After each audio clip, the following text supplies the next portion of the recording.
జనులు ఆయాసమును గూర్చి సణుగుచూ ఉండగా,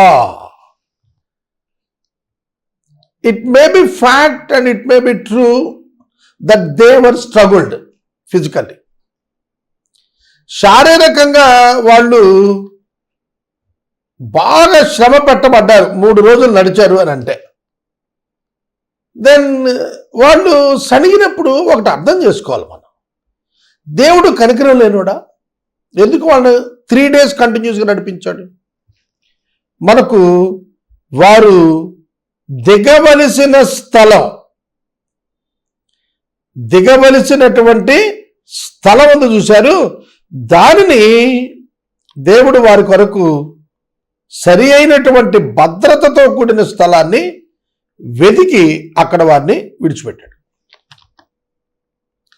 కనుక God looks at the safety of the believer. దేవుడు శ్రమ పెట్టాలి అనుకునే దేవుడు కాదండి, దేవుడు భద్రతనివ్వాలి అనుకునే దేవుడు. Safety and security is important for parents about their children. తల్లిదండ్రులకు తమ పిల్లల యొక్క భద్రత ముఖ్యం, వారు జాగ్రత్తగా ఉండటం ముఖ్యం, హాని పొందకుండా ఉండటం ముఖ్యంగా భావిస్తారు తప్ప వాళ్ళు కొద్దిగా శ్రమ పడుతున్నారే అని బాధపడరు. ఇది మనకు బాల్యం నుండి అభ్యాసం. తల్లిదండ్రులు ఒకంత కఠినంగా ఉన్నట్టుగా కనిపిస్తారు తమ పిల్లల పట్ల, కానీ అది వారి మేలు కొరకు, వారి క్షేమం కొరకు, వారి భద్రత కొరకు. అది వాళ్ళు అర్థం చేసుకోవాలి, కానీ బాల్యంలో అర్థం చేసుకోరు. పెద్దవాళ్ళు అయినాక వాళ్ళకి తెలుస్తుంది ఆ డిసిప్లిన్, ఆ సేఫ్టీ జోన్ మనల్ని ఎంతగా డెవలప్ చేసిందో వాళ్ళకి అర్థం అవుతుంది.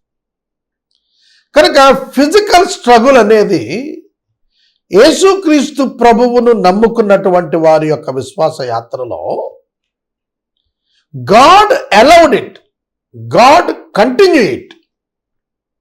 దాన్ని మనం అర్థం చేసుకోవాలి. మన క్షేమం కొరకు దేవుడు వీటిని మన పక్షంగా నడిపిస్తున్నాడని మనం తెలుసుకోవాలి. దేవుడు తన్ను ప్రేమించు వారి కొరకు, సంకల్పం చొప్పున పిలువబడిన వారి కొరకు సమస్తాన్ని ఆయనే సమకూర్చి జరిగించేస్తున్నాడు. ఆయనే సమకూర్చి జరిగిస్తున్నాడు. అలా ఆయన సమకూర్చి జరిగించడానికి ఆయన ఇష్టపడ్డాడు. దానిలో విశ్వాస యొక్క కంఫర్ట్ జోన్ ఆయన ఆలోచించడం, విశ్వాస యొక్క క్యారెక్టర్ని నిలబెట్టడానికి ఆయన ఆలోచన చేస్తాడు, విశ్వాసలో కాన్ఫిడెన్స్ ఇవ్వడానికి ఆయన ఆలోచన చేస్తాడు. విశ్వాసి సౌఖ్యంగా ఉన్నాడా లేదా అనేది ముఖ్యం కాదు, క్యారెక్టర్ తోటి కాన్ఫిడెంట్గా ఉన్నాడా లేదా అనేది ముఖ్యం. అది వాళ్ళు అర్థం చేసుకోలేకపోయారు. అందుకని వాళ్ళు సణిగారు. అది యెహోవాకు వినపడింది, ఆయనకు కోపం వచ్చింది. ఆ కోపం వల్ల అగ్ని రగులుకుంది, పాళెములో ఈ ఒక కొన దహించబడుతోంది. God's angry. భక్తిహీనుల దుర్నీతి మీద దేవుని యొక్క కోపం మండుతోంది అన్నాడు పౌలు రోమీయులకు రాస్తూ. కనుక దేవునితో మనం చాలా జాగ్రత్తగా ఉండాలి. మనం మన భౌతిక పరిస్థితులను, అట్మాస్ఫియర్ను, కండిషన్స్ను మన యొక్క డిజొబీడియన్స్ చేత ఎన్నడూ మనం డిస్టర్బ్ చేసుకోకూడదు. దేవుడు విశ్వాసులకు ఇటర్నల్ హెల్ ఫైర్కి ఇవ్వడు. వారు తప్పు చేసిన, పాపం చేసిన వాళ్ళ కండిషన్స్లో ఫలితాన్ని అనుభవించేటట్టుగా చేస్తాడు భౌతికంగా. కాబట్టి ప్రతి విశ్వాసి కూడా దేవుడు తనను సరిచేయుట కొరకు ఇస్తున్నటువంటి భౌతికపరమైన శ్రమల విషయంలో మేము దేవుని పిల్లలము, దేవుడు మమ్మల్ని సరిచేస్తున్నాడని తెలుసుకోవాలి.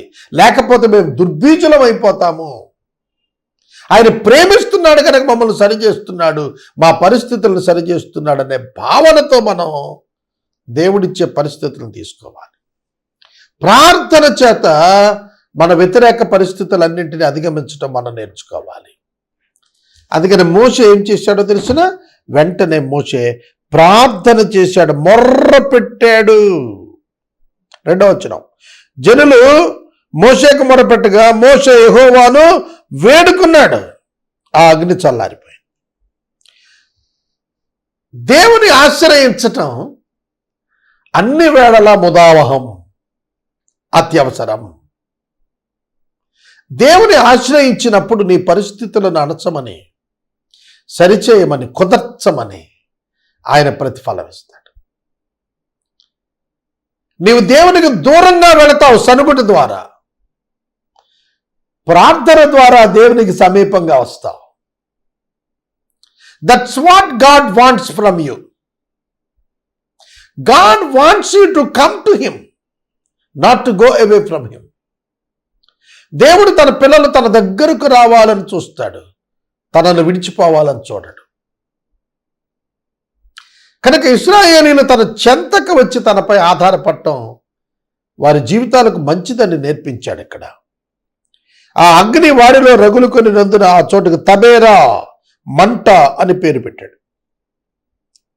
ఇక 4వ వచనం, మిశ్రిత జనం ఉన్నారట వారి మధ్యలో. అంటే కొంత ఈజిప్ట్ వారిని వివాహాలు చేసుకున్నారు కదా ఇజ్రాయేల్ వాళ్ళు మిశ్రిత జనం. ఈ మిశ్రిత జనం మాంసాపేక్ష అత్యధికంగా కనపరిచేవాళ్ళు. ఇశ్రాయేలీయులను మరలా ఏడ్చి మాకు ఎవరు మాంసం పెడతారు అని ఏడ్చారు, ప్రశ్నించారు. మాంసాపేక్ష అత్యధికమైనటువంటి ఒక వ్యసనం. దానికి అభ్యాసం పడిన వాళ్ళకు తెలుస్తుంది ఎంత కష్టమో దాన్ని మానటం. వన్స్ ఫర్ ఆల్ కట్ అయిపోయింది. ఈజిప్ట్ నుంచి వచ్చిన తర్వాత వాళ్ళకి మాంసం దొరకలేదు, మాంసం కూర దొరకలేదు. వాళ్ళు తెచ్చుకున్న ఫుడ్ అయిపోయింది. సినాయి పర్వతం దగ్గర వాళ్ళు మన్నా ఎంజాయ్ చేయటం స్టార్ట్ చేశారు. ప్రయాణంలో కూడా అదే. 1 year దాటిపోయింది, మన్నా తప్ప నో అదర్ ఫుడ్. వాటర్, మన్నా రెండే. బండ నుండి వచ్చిన నీరు, ఆకాశం నుండి వచ్చిన ఆహారం, ఈ 2 తప్ప వాళ్ళకి ఏమీ లేవు. మీరు ఒకసారి మార్కెట్కి వెళ్ళండి, ఒక బేకరీకి వెళ్ళండి, ఒక స్వీట్ షాప్కి వెళ్ళండి, ఒక హోటల్కి వెళ్ళండి. ఒక్కొక్క ప్రాంతంలో ఎన్ని రకరకాలైనటువంటి వంటకాలు, పదార్థాలు చేసి పెడతా ఉంటారో ఒకసారి ఆలోచించు. మనం తినుబండారాలు చూస్తే ప్రాంతానికి మారిపోతూ ఉంటాయి, దేశానికి మారిపోతూ ఉంటాయి అలవాట్లు. అక్కడున్న ఆహార పదార్థాల అవైలబిలిటీని బట్టి మార్చేస్తుంటారు. అన్ని రకాలైనటువంటి పదార్థాలు తినేవాడిని ఆపేసి ఒక్క మన్నా మాత్రమే తిను అని అంటే ఎట్లా ఉంటుంది వాళ్ళకి? అంటే శరీర ఇచ్ఛ ఆహారం కొరకు చాలా బలీయంగా ఉంటుంది. అందుకే యేసుక్రీస్తు ప్రభు 40 రోజుల ఉపవాసం అనంతరం అపవాది ఈ రాళ్లను రొట్టెలుగా చేసుకొని తిను అన్నాడు. రొట్టె, ఇజ్రాయేల్ దేశం అంతా రొట్టెలు తింటారు. రొట్టెలను చేసుకొని తిను. యవల రొట్టె, గోధుమ రొట్టె, ఇట్లా రొట్టెలు ఉంటాయి. రొట్టె తినమన్నాడు, రొట్టెగా మార్చుకోమన్నాడు. అంటే నీకు ఇష్టమైన రొట్టెగా, నీకు అవసరమైన రొట్టెగా నువ్వు ఈ రాళ్లను మార్చుకున్నాడు. ఎందుకంటే వాడు టెంప్ట్ చేసింది కూడా ఫుడ్ గురించే. ఇది చాలా బలమైనటువంటిదిగా పనిచేస్తుంది బ్రెయిన్ మీద. ఒబేసిటీతో ఉన్నటువంటి వాళ్ళకు బాగా తెలుస్తుంది. బ్రెయిన్ ఆహారం కోసం ఎంత పరితపించి వ్యక్తిని బలహీనపరిచేస్తుంది. అందుకని ఒబేసిటీ ఉన్నవాళ్ళు ఈ ఆపరేషన్స్కి వెళ్తున్నారు. బ్యాండ్ వేయించుకోవటం కానీ, లేదంటే బేరియాటిక్ సర్జరీకి కానీ అంటుంది. ఎందుకంటే వాళ్ళ గర్భకోశం, ఆ కడుపుని వాళ్ళు మడిచి కుట్టేయటం, కట్ చేసి పారేసి కుట్టేస్తారు. They can't eat much. అలా చేస్తారు. అప్పుడు కానీ వాళ్ళు బరువు తగ్గరు. ఫుడ్డీస్ అంటే ఆహారం పట్ల అత్యధికమైన అపేక్ష ఉన్న వాళ్ళు ఒక్క ఆహార పదార్థాన్ని ముందు పెట్టి దాంతోనే సంవత్సరం గడిపారు. అప్పటికి ఏడవటం మొదలుపెట్టారు. They started crying. ఒక్క మాట గుర్తుపెట్టుకోండి, what is needed, what is wanted, that is the difference. God always looks at you what you need, not you want. దేవుడు నిన్ను నీకు అవసరమైన దాన్ని చూస్తాడు తప్ప నీకు ఎన్ని ఇష్టాలు అన్ని రకాల ఇష్టాలు నెరవేర్చడానికి ఆయన ముందుకు రాడు. Is it needed, is it good for you or not, అది చూస్తాడు. ఒక మాటలో చెప్పాలంటే ఇవాళ మనం ఆహార పదార్థాలను విస్తృతంగా భుజించడం ద్వారా we are purchasing our death, we are purchasing our diseases, we are purchasing our problems, physical problems by our consuming our food. మనం డబ్బులిచ్చి కొనుక్కుంటున్న ఆహార పదార్థాల ద్వారా ఎన్నో జబ్బులు తెచ్చుకుంటున్నాం. దేవుడు వాళ్ళ ఆరోగ్యం ప్రొటెక్ట్ చేయాలి. ఎందుకంటే వాళ్ళు అరణ్య యాత్రలో ఉన్నారు. They should not become sick. వాళ్ళు వ్యాధిగ్రస్తులు కాకూడదు అరణ్యంలో. అందుకనే దేవుడు వాళ్ళకు మన్నాను నియమించాడు. మన్నాలో ఫ్యాట్ కంటెంట్ లేదు, కార్బోహైడ్రేట్సే. మన్నాలో విటమిన్స్ ఉన్నవి. మనుషులకు కావలసినటువంటి సమస్తమైన న్యూట్రిషన్ అందులో ఉంది. God gave the best nutrition. కానీ ఆలుగడ్డలు, దోసకాయలు, కీరకాయలు, మాంసం ఇవన్నీ కూడా అభ్యాసం వల్ల వాళ్ళు కోరుకోవడం మొదలుపెట్టారు. క్రైస్తవుడు ఆహారాన్ని జయించాలి. అందుకనే ఉపవాసము వాలంటరీలీ ఇంట్రడ్యూస్డ్, విల్ఫుల్లీ యాక్సెప్టెడ్. అర్థమవుతుందా? స్వతంత్రంగా ఉపవాసం ఉండాలి క్రైస్తవుడు. It's not compulsory action, it is optional thing to choose. దాన్ని మనం ఎంపిక చేసుకోవాలి. ఉపవాసం ఉండమని దానివల్ల నీకు ఒక గొప్ప బహుమానం మీద వస్తుందని దేవుడు చెప్పలేదు వాక్యంలో. ఉపవాసం వల్ల you can control your appetite. నీ ఆకలిని నువ్వు జయించడానికి, నీ శరీరపు ఇచ్చలను నీవు కంట్రోల్ చేసుకోవటానికి ఆపేయలేవు, but you can control it, overcome it. ఆ ప్యాషన్ని, ఆ సివియారిటీని ఓవర్కమ్ చేయటానికి fasting is the best method. అందుకనే ఉపవాసము చాలా ప్రాముఖ్యం క్రైస్తవ జీవితంలో. అత్యధికంగా ఉపవాసం చేయగలిగిన వాళ్ళు ఈ శరీర ఆహారపు అలవాట్లను జయించగలుగుతారు. అది చాలా మంచిది కూడా. దేవుడు వారికి ఇచ్చినటువంటి ఆహారాన్ని బట్టి వాళ్ళు బాగా ఏడ్చారట. ఈ వచనాలు చదువుతాను చూడండి. సంఖ్యాకాండము 11వ అధ్యాయము 4వ వచనం. వారి మధ్యన మిశ్రిత జనము మాంసాపేక్ష అధికముగా కనపరచగా ఇశ్రాయేలీలు మరలా ఏడ్చి మాకెవరు మాంసం పెట్టెదరు? ఐగుప్తులో మేము ఉచితముగా తినిన చేపలు. ఎట్లా అంట? ఉచితంగా తిన్నారంట చేపలు, ఫిష్, కీరకాయలు, దోసకాయలు, కూరాకులు, ఉల్లిపాయలు, తెల్లగడ్డలు జ్ఞాపకానికి వస్తున్నాయి. జ్ఞాపకానికి వస్తున్నాయి. అవును, మైండ్, బ్రెయిన్ ఒక టైం వచ్చాడు జ్ఞాపకం చేసేస్తుంది. మీకు ఎవరికైనా ఫాస్టింగ్ ఎక్స్పీరియన్స్ ఉంటే తెలుస్తుంది. ఒక ఎక్సలెంట్ ఇష్టమైన ఒక ఫ్లేవర్ స్మెల్ రిలీజ్ చేస్తుంది బ్రెయిన్. ఒక గదిలో ఉపవాసంలో ఉన్న ఒక సేవకుడికి గుమగుమగుమలాడుతున్నటువంటి బిర్యానీ వాసన వస్తుంది. ఆ చుట్టుపక్కల ఎక్కడ బిర్యానీ వండరు. అది నీ బ్రెయిన్లోనే ఒక ద్రవం రిలీజ్ అయ్యి ఆ బిర్యానీ స్మెల్ రిమైండ్ చేస్తూ ఉంటుంది అనమాట నీ మెదడుకు, టు వీకెన్ యూ, బలహీనపరచడానికి.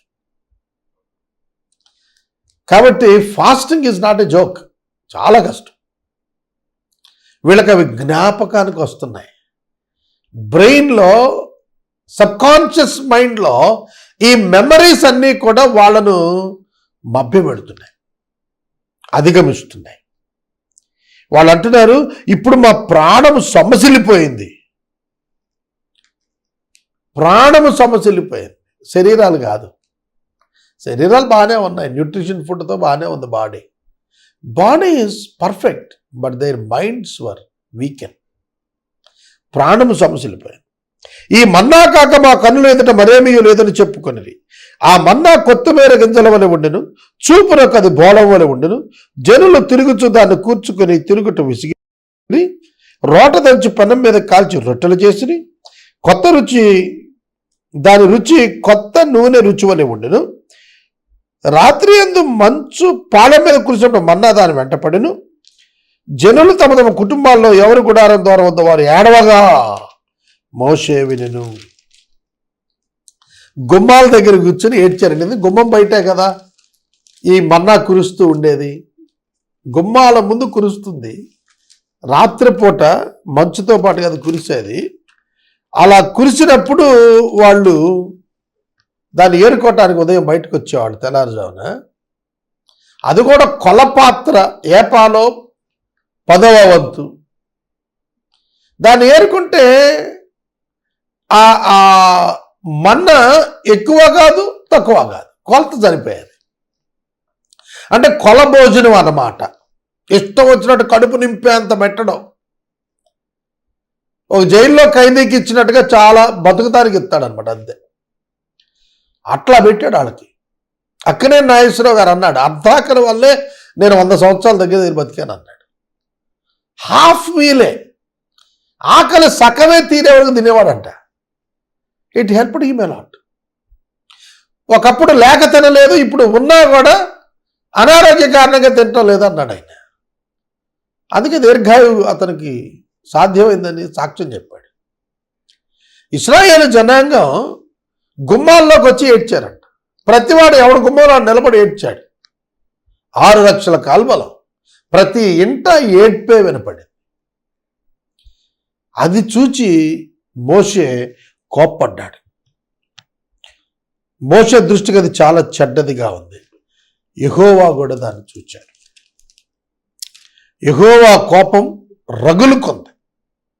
మోషేకు కూడా ఇది బాధ కలిగించింది. మోషే యెహోవాతో ఇలా అన్నాడు, నీవేళ నీ సేవకుని బాధించితివి. మోషేకి చాలా బాధ వచ్చింది హృదయంలో. అందుకనే దేవుడే నువ్వు నన్ను ఎందుకు బాధించావు అంటున్నాడు. దేవుడి మీద ఇందబలాడుతున్నాడు. నా మీద నీ కటాక్షము రానియక ఈ జనులందరి భారము నా మీద పెట్టేవేంటి? నేనే ఈ సర్వ సమాజాన్ని జనాలను గర్భాన ధరించానా? నేనే వీరిని కంటినా? పాలిచ్చి పెంచడు తండ్రి పసిపిల్లలను మోయినట్లు నేను వీరి తండ్రులకు ప్రమాణపూర్వకంగా ఇచ్చిన దేశమునకు వీరిని నీలొమ్మను ఎత్తుకొని పొమ్మని నాతో నువ్వు ఎందుకు చెబుతున్నావు? ఈ సమస్త ప్రజలకు ఇచ్చుటకు మాంసం నాకెక్కడది? వారు నన్ను చూచి ఏడ్చుచు తినుటకు మాకు మాంసం ఇవ్వు అని అడుగుతున్నారు. ఏడుస్తున్న పిల్లల ముందు తండ్రి ఇబ్బంది పడినట్టుగా ఇబ్బంది పడుతున్నాడు మోషే. ఆ ప్రజల ఎదుట అందరూ వచ్చి మోషే మాకు మాంసం ఇవ్వు అని అడుగుతున్నారు. ఎంతమందికి నేను మాంసం ఎక్కడ తెచ్చిపెట్టను? ఇది అరణ్యం, ఊరు కాదు. 20 లక్షల జనం ఉన్నారు ఇక్కడ. వీళ్ళకి మాంసం పెట్టాలంటే నేను ఎక్కడ తీసుకురాను వీళ్ళ కోసం? ఈ సమస్త ప్రజలను ఒంటిగా మోయట నా వలన కాదు, అది నేను భరింపలేని భారము. నీవు నాకు ఇట్లు చేయదలిచిన నన్ను చంపు. నా మీద నీ కటాక్షం వచ్చిన నేను నా బాధను చూడకుండానట్లు నన్ను చంపేసేయి. దేవునితో ముఖాముఖిగా మాట్లాడి సేనాయి మీద దేవుని యొక్క శక్తిని చూచిన ఈ మోషే ఏమంటున్నాడు? నన్ను చంపు అంటున్నాడు. బండ నుండి నీళ్లు ప్రవహింపజేసినటువంటి ఈ మోషే, సముద్రాన్ని ఆరిన నేలగా చేసినటువంటి ఈ మోషే, నీటిని మధురంగా మార్చినటువంటి ఈ మోషే, ఆకాశం నుండి మన్నా వచ్చేటట్లుగా చేసిన ఈ మోషే నన్ను చంపే దేవుడా, వాళ్ళ ఏడుపు చూడటం కంటే నేను చావటం మేలు. వాళ్ళ ఏడుపు నేను భరించలేకపోతున్నాను, ఆ భారాన్ని నేను మొయ్యలేకపోతున్నాను. నా భుజాల మీద నువ్వు పెట్టావు, వీళ్ళందరికీ నేను జవాబుదారిని అయిపోయాను. I'm accountable to all of them on behalf of you. నీ పక్షంగా నేను వీళ్ళందరికీ జవాబు చెప్పుకోలేకపోతున్నాను. లెట్ మీ టేక్, తీసేసుకో ప్రభు, let me take out of the earth. భూమి మీద నుండి నీ దగ్గర తీసుకెళ్ళిపో, నన్ను చంపేశాయి అన్నాడు. చాలా సందర్భాల్లో పిల్లలు తల్లిదండ్రులు విసిగిస్తున్నప్పుడు అరే నన్ను చంపేరా అని అంటారు. ఎంత తీవ్రమైన మనస్తాపానికి వెళ్ళినప్పుడు ఆ మాట మాట్లాడు, చంపారా ఇక నన్ను, నేను ఇంతకంటే ఏం చేయగలుగుతాను నీకంటే. మోషే ఎగ్జాస్ట్ అయిపోయాడు, ఆ కండిషన్కి వచ్చేసాడు. అప్పుడు దేవుడు అర్థం చేసుకున్నాడు, మోషే బాధను అర్థం చేసుకున్నాడు. మోషేకి ఉన్నటువంటి ఈ గొప్ప ఆధిక్యతను అతనితో పాటు 70 మంది ఇశ్రాయేలు పెద్దలకు అది డిస్ట్రిబ్యూట్ చేయటానికి ఆయన ఇష్టపడ్డాడు. అందుకనే అప్పుడు యెహోవా మోషేతో ఇలా అన్నాడు, జనులకు పెద్దలని అధిపతులని నీవెరిగిన ఇశ్రాయేలీయుల పెద్దలలో నుండి 70 మంది మనుషులను నా యుద్ధకు పోగు చేసి ప్రత్యక్షపు గుడారమున వారిని తోడుకుని వచ్చి అక్కడ కనపడు. అక్కడ వారు నీతో కూడా నిలబడాలి. నేను అక్కడ దిగి నేను నీతో మాట్లాడతాను, మరియు నీ మీదకు వచ్చిన ఆత్మలో పాలు వారి మీద ఉంచుతాను. ఈ జనుల భారం నువ్వు ఒంటిగా మోయకుండానట్లు వారు దానిలో ఒక పాలు నీతో కూడా భరించాలి. నీవు జనులను చూచి ఇట్లనము, మీరు రేపటికి పరిశుద్ధపరచుకొనండి, మీరు మాంసం తిందురు. God is answered. మీరు 70 మందిని తీసుకొని నువ్వు ప్రత్యక్ష గుడారం గేట్ దగ్గరికి వచ్చేసాయి, ద్వారం దగ్గరికి వచ్చేసి అక్కడ నిలబడండి, నేను నీతో మాట్లాడతాను. నువ్వు ఇవాళ ప్రజలకు చెప్పు, పరిశుద్ధపరచుకోండి మిమ్మల్ని మీరు, రేపు నేను మీకు మాంసాన్ని ఇస్తున్నాను అని దేవుడు వాగ్దానం చేశాడు. రేపటి దినం మీరు మాంసాన్ని తినబోతున్నారు. Go and tell them. ఆయన బాహువేమీ కొరచ కాలేదు, నువ్వేడ్చినట్టు నేను ఏడవలసిన పని లేదు. అర్థమవుతుందా? మోషే ఏడ్చినట్టు దేవుడు ఎందుకు ఏడుస్తాడండి? దేవుడు అసమర్థుడా? ఆయన సమర్థుడు. రేపు మీరు మాంసం తింటారు. యెహోవా వినునట్లు ఏడ్చి, మాకు ఎవరు మాంసం పెడతారు? ఐగుప్తులో మాకు బాగానే జరిగిందని మీరు చెప్పుకుంటారు కనుక యెహోవా మీకు మాంసం ఇచ్చును, మీరు తిందురు. 1 దినము కాదు, 2 దినములు కాదు, 20 దినములు కాదు, 10 దినములు కాదు, 1 నెల దినముల వరకు అనగాదు, మీ నాసికా రంధ్రాలలో నుండి వచ్చి మీకు అసఖ్యము పుట్టు వరకు దానిని తిందురు.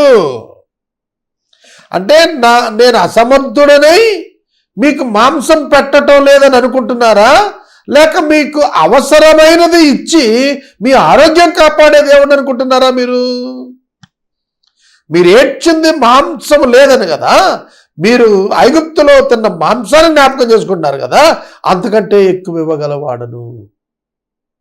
మీరు ఐగుప్తులో తిన్న మాంసం కంటే ఎక్కువ ఇవ్వగలను. 1 కాదు, 2 కాదు, 10 కాదు, 20 కాదు, నెల దినాలు మీరు రోజు 2 పూట్ల 3 పూట్ల ఎన్నిసార్లు అయినా మాంసం తినేటట్టుగా మాంసాన్ని నేను నీకు ఇస్తాను. అది ఎంతగా అంటే నీ నాసికా రంధ్రాల ముక్కులో నుండి అసహ్యం పుట్టేటువంటి బ్యాడ్ స్మెల్ వచ్చే వరకు కూడా నువ్వు తింటావు. ఎలాగనగా మీరు మీ మధ్యన ఉన్న యెహోవాను నిర్లక్ష్యం చేసి ఆయన సన్నిధిని ఏడ్చి ఐగుప్తు నుంచి ఎందుకు వచ్చామని అనుకుంటున్నారు. ఎందుకు వచ్చావా అని చెప్పి మీరు బాధపడుతున్నారు కదా, అందుకే నేను మీకు మాంసాన్ని వదలుచుకున్నాను. ఏం దేవుడు అనుకుంటున్నారు కదా, ఆ దేవుడు అంటే ఏంటో, ఆయన శక్తి ఏంటో మీరు ఎరిగేటట్లు మీకు మాంసాన్ని ఇస్తాను, తినండి అన్నాడు. అందుకు మోషే, నేను ఈ జనుల మధ్య ఉన్నాను, వారు 6 లక్షల పాదచారులు, వారు నెల దినములు తినుటకు వారికి మాంసం ఇచ్చేదని చెప్పితివి, వారు తృప్తిగా తినట్లు వారి నిమిత్తము. హ్యూమన్ మైండ్, మోషే హ్యూమన్ మైండ్ ఉపయోగించేశాడు, క్యాలిక్యులేషన్ చేసేస్తున్నాడు. ఏమంటున్నాడు? గొర్రెలను పశువులను చంపేనా? వారు తృప్తిగా తిన్నట్లు సముద్రపు చేపలన్నీ వారి నిమిత్తం కూర్చాలా? What is the alternative lord? Man looks at the visible sources. మనిషి కనపడే పరిష్కారాలే చూస్తాడు, దైవ పరిష్కారాలు మనిషి వీక్షించలేడు. నేను ఒక్క మాట చెప్తాను. నేను 30 ఏళ్ళు సేవకు వచ్చి 22వ సంవత్సరం టెలివిజన్ మినిస్ట్రీ ఎవ్రీడే. నా కంటికి ఎన్నడూ సోర్స్ కనపడలేదు. Can you believe this? నమ్ముతారా నా మాట? నేను బిల్స్ పే చేయటానికి నా దగ్గర ఎప్పుడు మొత్తము డబ్బు ఎన్నడూ ఒకే దినాన నేను చూడలేదు. I never saw a monthly total payment at a time in my 22 years ministry, TV ministry. ఈ నెలకు నేను చెల్లించాల్సినటువంటి ₹1,00,000 ఒకేసారి నేను ఏ రోజు కూడా చూడలేదు. కానీ ఏ రోజు ఆ రోజు ఎప్పుడు అవసరం అప్పుడు ఏ సోర్స్ నుంచి వస్తుందో నాకు తెలియకుండానే 22 సంవత్సరాలు కంటిన్యూ అవుతూ వచ్చాను నేను. Is it not the work of God my friends? ఇది దేవుని కార్యము కాదా మిత్రులారా అని నేను అడుగుతున్నాను.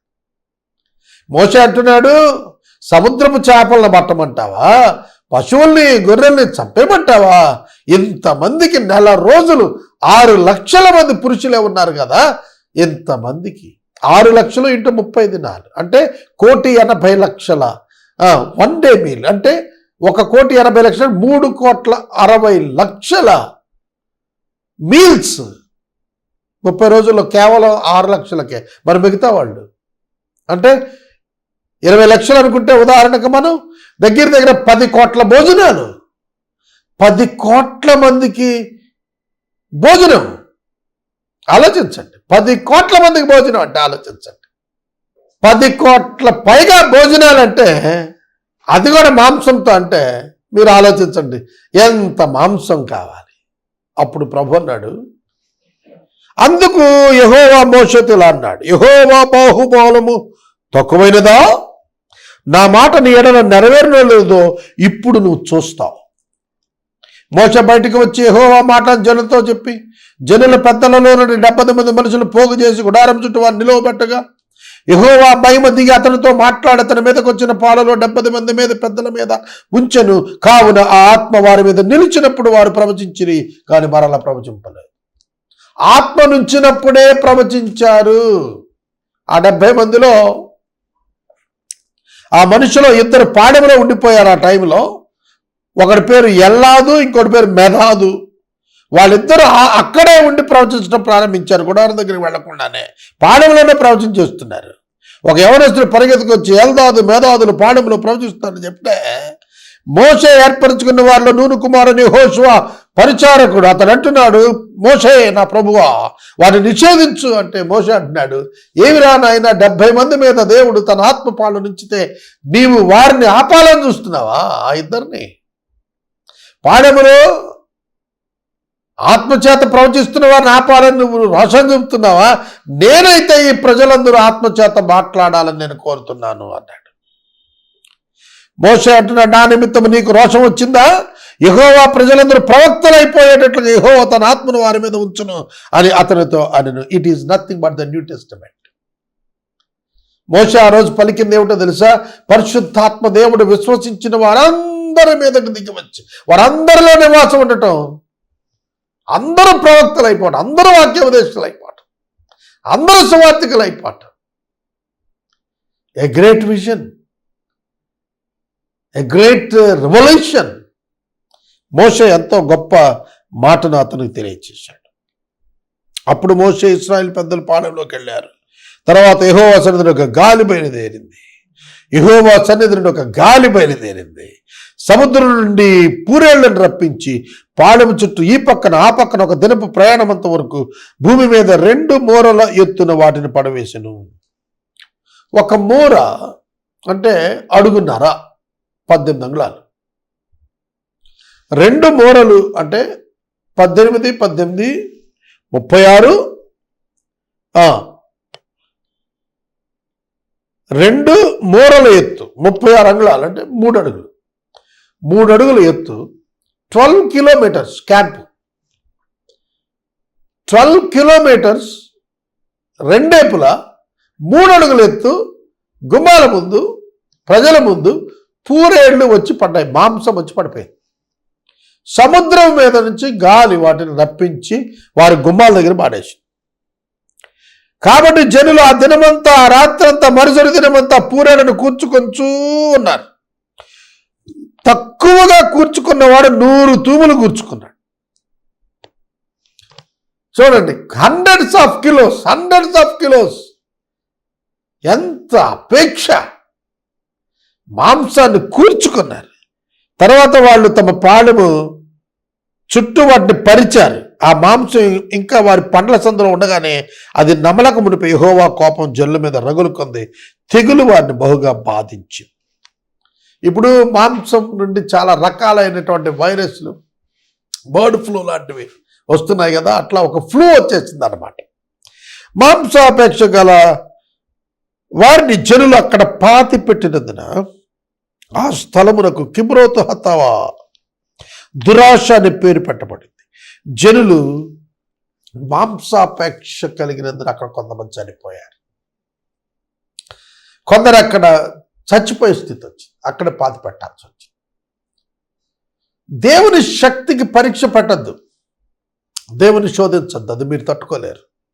If God answers you will not survive. It will become curse to you, not the blessing to you. దేవుని శోధించద్దు, దేవునికి లోబట్టం నేర్చుకోండి. God always do good for us. అది మనకు మంచి అని అనిపించకపోవచ్చు, మన కష్టం అని అనిపించవచ్చు, మన బాధ అని అనిపించవచ్చు. ఈ లోకంలో అది మనం అనుభవించటం కొరకే పంపబడ్డా. టు ఒబే గాడ్స్ కమాండ్మెంట్స్, దేవుని ఆజ్ఞలు పాటించడానికే పంపించబడ్డా మిత్రులారా. దేవుని చిత్తం నెరవేర్చడానికే పంపించబడ్డా. దేవుని మహిమను లోకానికి చాటడానికే పంపించబడ్డా. We're here to show the world how God acts. దేవుడు ఎలా పనిచేస్తాడో లోకానికి మన జీవితాల ద్వారా చూపించడానికే మనం ఈ లోకానికి పంపించబడ్డాం.